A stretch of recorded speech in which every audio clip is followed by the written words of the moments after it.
Hello everyone, ফার্স্টে গ্যাসের উপর একটা প্যান বসিয়ে দিলাম। প্যানটা হিট হওয়ার পর এতে সাদা তেল দিয়ে আমি কুচি করে রাখা পেঁয়াজগুলো দিয়ে ভালো করে ভেজে, এতে কুচি করে রাখা লঙ্কা, আদা, রসুনগুলো দিয়ে ভালো করে ভেজে নেওয়ার পর এতে আমি কুচি করে রাখা গাজর দিয়ে দেবো। এগুলো সামান্য ভেজে নেওয়ার পর এতে আমি দিয়ে দেবো কুচি করে রাখা টমেটো।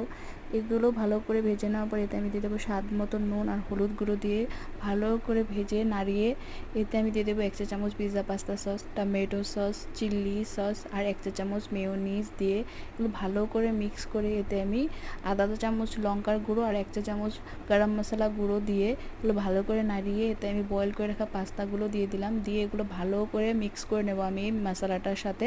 এগুলো মিক্স হয়ে যাওয়ার পর এতে আমি গ্রেট করে দিয়ে দেবো আমুল চিজ। আমুল চিজ দিয়ে দেওয়ার পর বাস আমার হয়ে গেল টেস্টি চিজি পাস্তা। আপনারা ঘরে ট্রাই করবেন আর বলবেন কেমন হয়েছে। আর আপনাদের যদি আমার ভিডিও দেখে ভালো লাগে তাহলে প্লিজ লাইক শেয়ার